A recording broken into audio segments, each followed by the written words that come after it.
years now. 2 years ago, I had the privilege of staying with my grandmother. And I was going to school.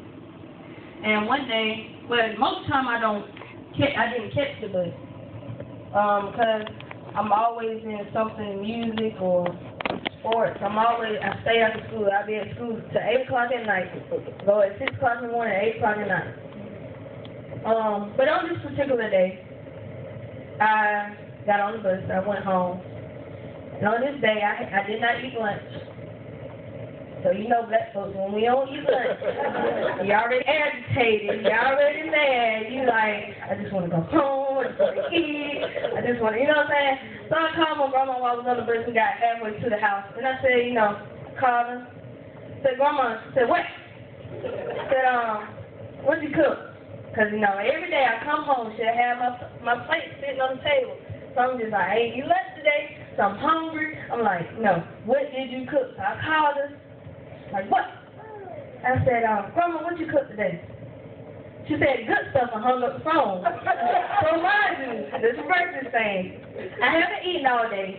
I'm sleepy. I'm tired. I just want to go home and relax. Only thing she had to do was tell me what she cooked. And after that, she hung the phone up. She said, good stuff, hung up the phone in my face. I'm agitated. So I get off at the bus stop. And I'm walking, it's a hill you got to walk up. So I'm getting even more agitated. It's hot outside. I got on a windsuit, some marching band, so I'm walking up the hill, and y'all pay attention to this because I'm taking you somewhere. I'm walking up the hill, and I finally see the house, because at the bottom of the hill, you can't really see it. All you see is trees. When you finally get to it, you're like, thank you, Lord. So I got to the house, and I walked down the driveway, because it's a steep hill you have to go down.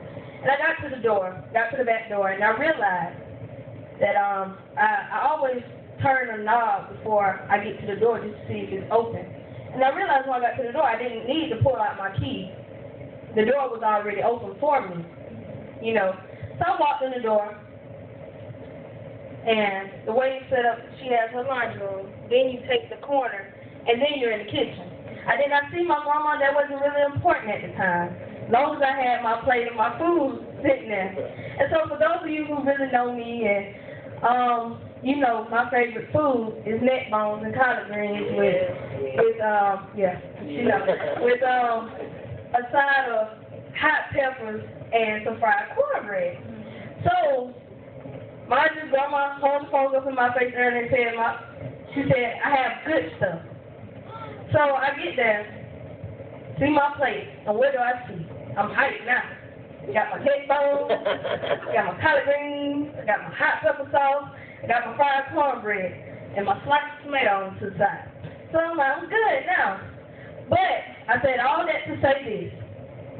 Good stuff has to simmer for a while, right? Okay, no matter what you're going through, don't get mad because you are in a state of a waiting position or a waiting time period. Because what God is doing, He's setting you up. He's getting you ready. When you're cooking something, Michelle, she can attest to this. When you put your season on your meat or whatever you're cooking, it has to sit there and it simmers and it gets good and it, what I'm saying, it marinates in it. What God is doing, the process that you are going through, for those of you who are waiting, right now you are marinating.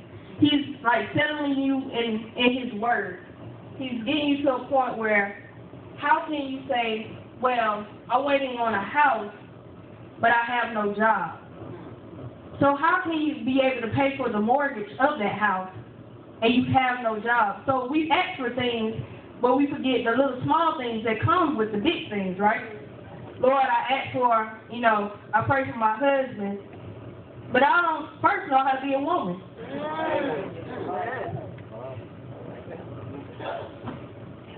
Sometimes we can mess up our good stuff by settling for hot pocket situations.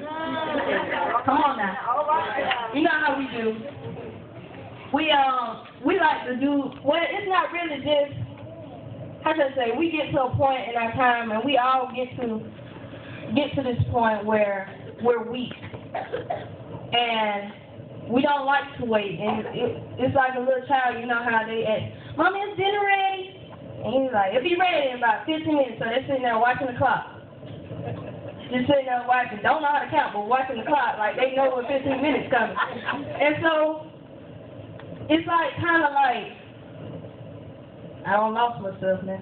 It's kind of like he's preparing us. And we can go out and say, well, I want me a house, or I want me a car. And the car that God is getting ready to bless you with, that BMW, we see a car for $500 on the side of the road. And you say, well, I got $500 in my pocket, so God must be sending me a sign that I'm going ahead and get this car. When God said, well, you messing it up. I was getting ready to bless you. Somebody was coming your way with a car they was going to give to you. And you didn't have to even pull out $500 or how much else the BMW cost, right?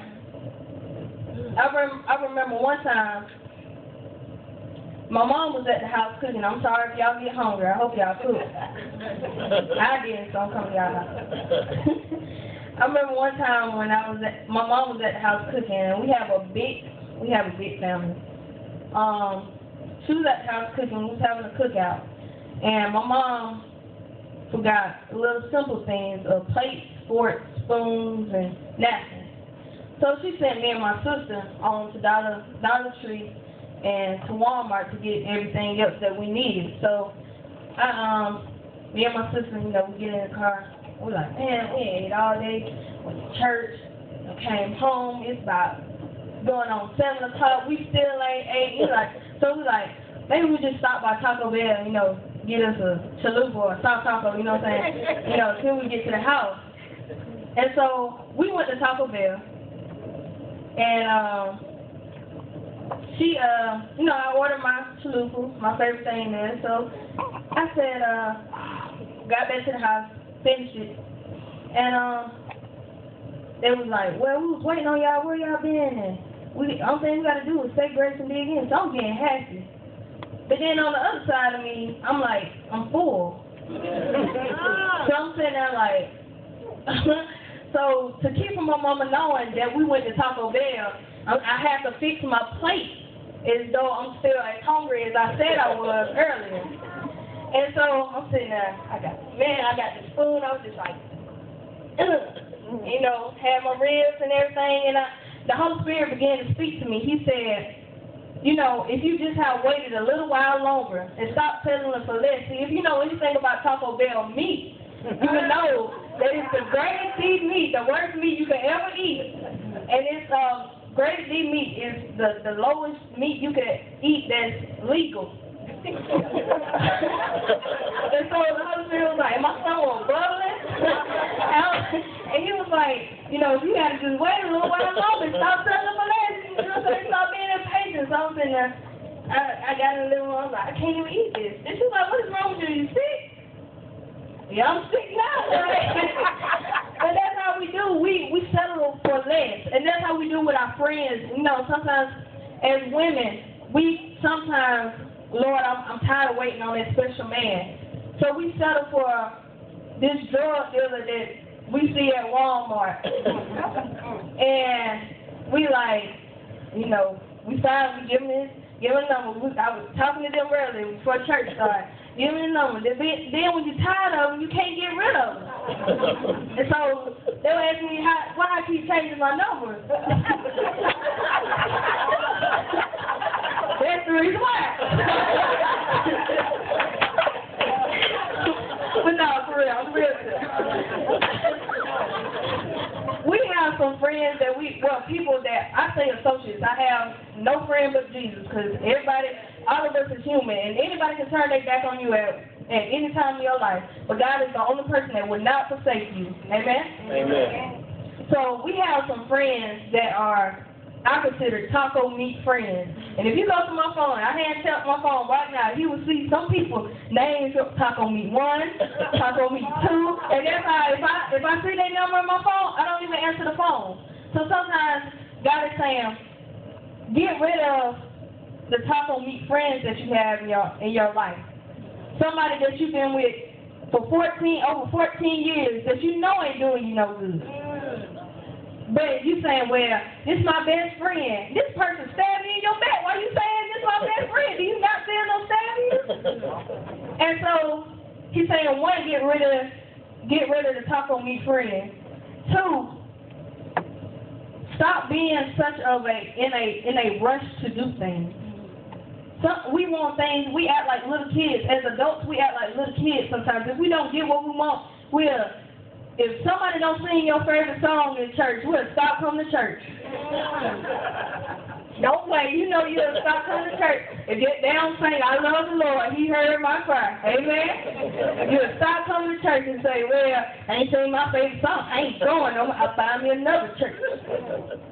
We got to get out of the habit. It's something God can set it up to where the blessing is right there in front of us. Whatever we've been waiting on is right there in front of us. But we can be so lazy, we won't even reach up and grab it. I don't know why we get like that. I think of this time when I was at home, had my snuggie on, watching TV, and I was watching a movie. And the movie that I was watching, it had went off. So another one come on, I did not want to watch. And so I went to go grab the remote, and I see the remote is all the way on the other side of the couch. So what parents do? You know how y'all call y'all child? Y'all child, come on and get it. So what I do, call my brother, DJ, come here and get this remote for me. So he grabbed the remote, and this same thing we do. I gave DJ the chance of getting the remote. When he got the remote, he changed the way he wanted to watch. So I'm in my comfort zone. I don't feel like moving. So am I going to argue with you? No. So I'm like, that's the same way we are in life.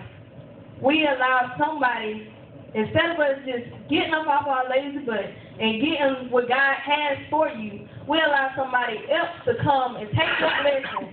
And then when you see them getting blessed, we get mad. But God said, I set it up right there for you. But you too lazy to go ahead and get what I got for you. I know I ain't the only one that's been in that predicament. Amen? I tell this story often of how I always said that I wanted to sing when I was young. I've been singing since I was 3. And this one day, mad at church, and I said, I ain't singing no more. So I woke up the next morning, I couldn't even talk.